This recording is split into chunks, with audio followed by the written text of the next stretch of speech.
Jihad, as we have seen in this clip, does not... Ramadan Aula leads two radicalized young men through a session talking about counter-narratives.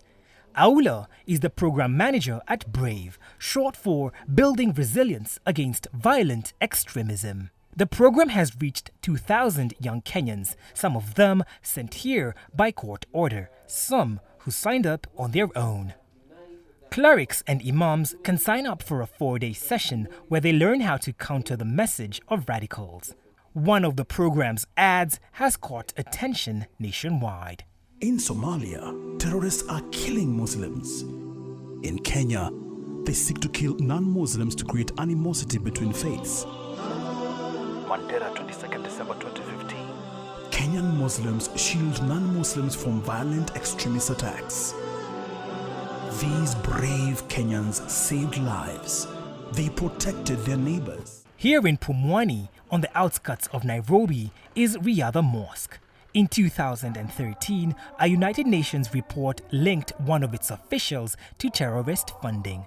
Imam Izzeddin Omar has been at the mosque for 5 years now. The BRAVE program trained him on how to detect and counter extremist leanings in his community. Before these youth accept to be de-radicalized, it takes time, and you have to go step by step. Then there are those who are deeply radicalized, and changing them back is quite hard, but by Allah's grace, we manage eventually. Abdul Mwangi is one of those youth. Mwangi attended sermons in other mosques where radical preachers called on people to embrace jihad or holy war. He shied away from that line of thought after going through the BRAVE program. We were able to be told about the issue of the narratives.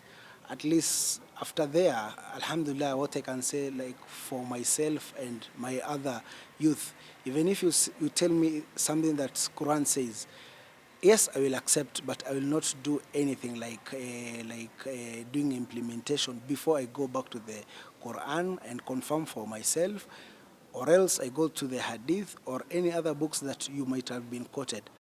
So far, BRAVE has trained about 150 clerics and imams like Omar. But the founder of the program, Mustafa Ali, says some are still staying away due to fear of reprisal. Many Kenyans, particularly the Muslims, have been intimidated by the violent extremist groups to such an extent that they don't want to talk about violent extremism. They don't want to talk about terrorism. Now, this intimidation is so intense in places like Mandera in northeastern Kenya.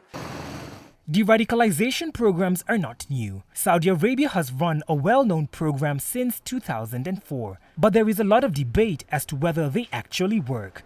Experts say root causes like unemployment must also be addressed. Radicalization programs are dealing with symptoms rather than causes of the problem. The real question is simply what causes people, youth particularly, to move from being alienated, marginalized and the like, to picking up weapons, in other words, becoming radicalized, to going off and to fight, to join terrorist groups or subversive groups, insurgent groups. As prisons across Africa fill up with terror suspects, that's a question the continent can't afford to dismiss. Lenny Ruvaga for VOA News, Nairobi.